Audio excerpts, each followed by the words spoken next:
इस एपिसोड की शुरुआत में हम घोस्ट ड्यूक को देखते हैं, जिसके चेहरे पर एक शैतानी मुस्कुराहट थी। वो कहता है, लगता है कि मैं पकड़ा गया।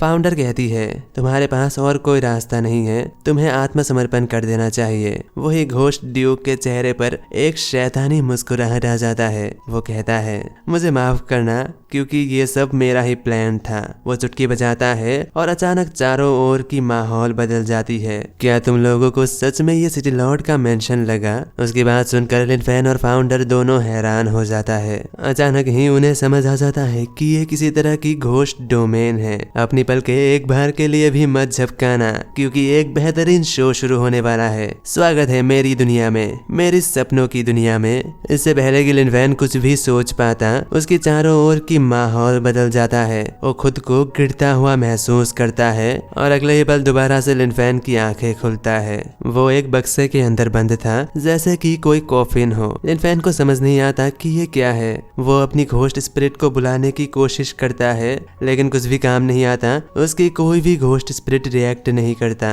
जहाँ लिन फैन एक कॉफिन के अंदर बंद हो चुका था, उसकी कोई भी घोस्ट स्पिरिट रिएक्ट नहीं कर रहा था। उसे समझ में आ जाता है कि शायद से ये जुआन हुआ की घोस्ट डोमेन की तरह है, जहाँ पर घोस्ट स्पिरिट्स को बाहर आने से रोका जाता है। कॉफिन जो कि पूरी तरह से बंद थी, ऑब्वियसली उसके अंदर की हवा भी कम होगी और जल्द ही खत्म हो जाएगी। जहाँ लिन फैन को जल्द ही यहाँ से बाहर निकलने का रास्ता ढूंढना था। लिन फैन पूरी कॉफिन को ध्यान से जांचता है, लेकिन उसे कुछ भी नहीं मिलता। कॉफिन पत्थर से बनी हुई थी और पूरी तरह से बंद थी। लिन फैन जल्द ही ये भी समझ जाता है कि इस कॉफिन को अंदर की ओर से ताकत का इस्तेमाल करके खोला नहीं जा सकता। लिन फैन थोड़ी और ध्यान से देखता है और अचानक ही लिन फैन को उसके छर के पीछे किसी चीज का होने का एहसास होता है। वो उसे छूकर देखता है तो वहाँ एक पत्थर था जो कि हिलाया जा सकता था, लेकिन किसी फिक्स पाथ पर। वो समझ जाता है कि ये किसी तरह का मैकेनिज्म है जिससे इस कॉफिन को शायद खोला जा सकता है, लेकिन ऑब्वियसली लिन फैन को यह पता नहीं था कि इसे कैसे सॉल्व करे। उसे लगता है कि इसे सॉल्व करने के लिए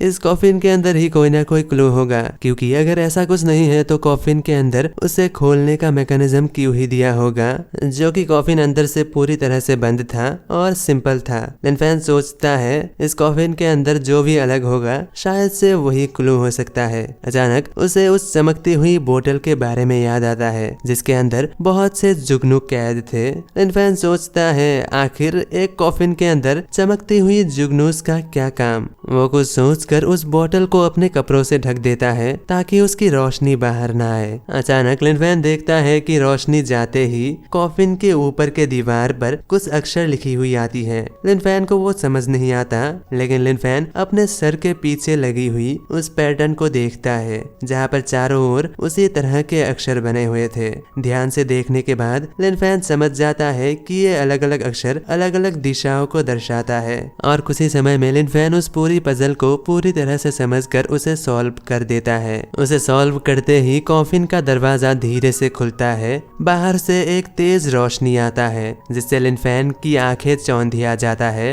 लिन फैन उस कॉफिन के अंदर से बाहर निकलता है। वो जमीन के अंदर बनी हुई किसी तरह के कब्र पर थे। वहाँ उसे ऊपर की ओर से घंटियों की आवाज आ रही थी, जैसे कि वो किसी चर्च के नीचे हो। तभी अचानक लिन फैन के सिस्टम से नोटिफिकेशन मिलता है। उसे एक नया मिशन मिला था। उसे इस कैसल के अंदर से सक्सेसफुली बाहर निकलना था और इसकी राज को भी जानना था। मिशन को पूरा करने के तौर पर उसे 4000 घोस्ट एक्सपीरियंस पॉइंट और साथ ही घोस्ट ड्यूक की ओर से रेजोल्यूशन पॉइंट 10% बढ़ जाएगा। सिस्टम आगे बताता है कि मिशन पूरा होने तक लिन फैन अपनी सभी चीजों से एक्सेस खो देगा, जैसे कि उसकी फिजिकल फिटनेस, उसकी घोस्ट और उसकी घोस्ट स्पेस। सिस्टम की इस मिशन को सुनकर लिन फैन तुरंत ही अपने काम में लग जाता है। वो चारों ओर देखता है। उसकी नजर ऊपर की ओर पड़ता है। उसे लगता है कि शायद ऊपर से बाहर निकला जा सकता है, लेकिन लिन फैन के हिसाब से वो बहुत ऊंचाई पर था।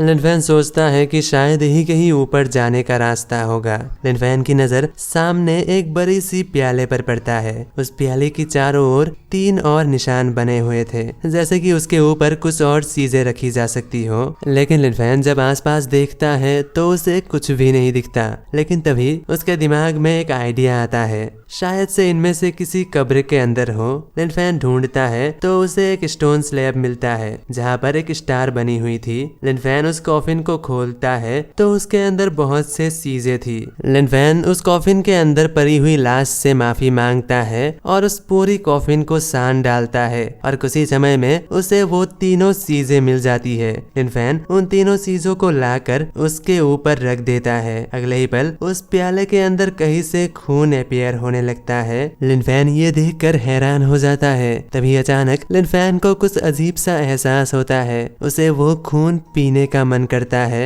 लिनफेन के 2 नुकीले दांत भी निकल चुके थे, जैसे कि वो किसी तरह का वैम्पायर हो। लिनफेन उस खून को देखकर खुद को रोक नहीं पा रहा था। जहाँ लिनफेन मन ही मन सोचता है, क्या ऐसा नहीं है कि घोस्ट डोमेन के अंदर सब कुछ बस घोस्ट स्पिरिट की यादें होती है और उसकी बनाई हुई बस एक भ्रम होती है। लेकिन लिनफेन को ये फीलिंग बहुत तेजी से महसूस हो रहा था। वो अपने आप को और रोक नहीं पाता और उस खून को पीने लगता है और कुछ ही पल में लिनफेन सारी ब्लड पी लेता है। लिनफेन फाइनली खुद को सही महसूस करता है। वो सोचता है ये कितनी असली महसूस हो रही है। तभी अचानक लिनफेन के पैरों के नीचे की जमीन हिलता है। जमीन किसी लिफ्ट की तरह ऊपर की ओर उठता है। लिनफेन उस कब्र के अंदर से बाहर निकल आता है। ऊपर पहुंचते ही वो देखता है एक छोटा सा कमरा है जहाँ पर बहुत से किताबें और बहुत से बोतलें रखी हुई है, जिसके अंदर कुछ अजीब सी क्रिएचर है, जैसे कि वो कमरा किसी तरह की पागल साइंटिस्ट का हो। लिनफेन को किसी की आवाज सुनाई देता है। वो देखता है पिंजरे के अंदर एक भेड़िया कैद था,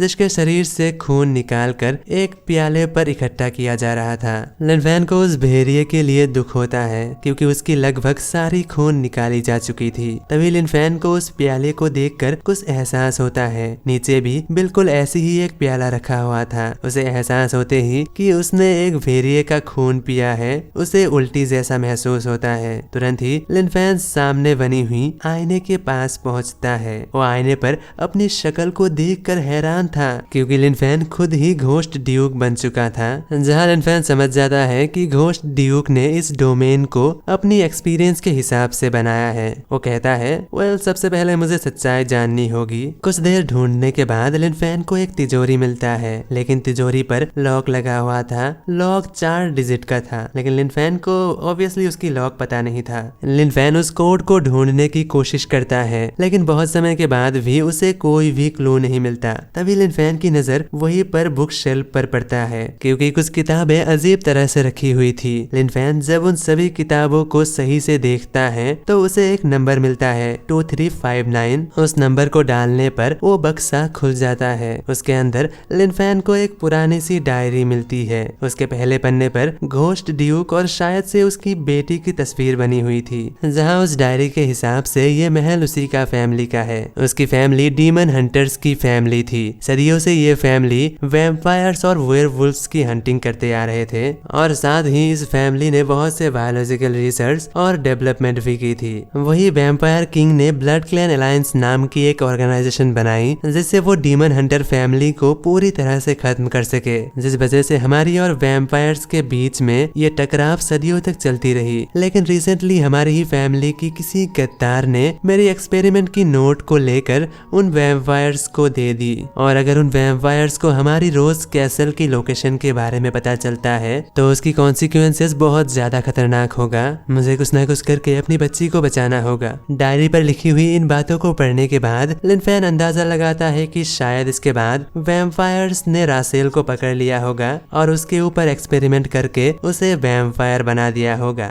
जहां लिनफेन को एक नक्शा भी मिला था। उसे देखकर वो सोचता है कि सबसे पहले मुझे यहाँ से बाहर निकलने का रास्ता ढूंढना होगा, उसके बाद बाकी सब कुछ देखा जाएगा। तो अब कहानी में आगे क्या होगा? क्या लिनफेन जान पाएगा रासेल के साथ क्या हुआ था और क्या लिनफेन इस कैसल के अंदर से बचकर निकल पाएगा? इन सभी सवालों का जवाब जानने के लिए देखते रहिए आगे आने वाले एपिसोड्स। मैं मिलता हूँ अगले किसी वीडियो के साथ, तब तक के लिए बाय बाय।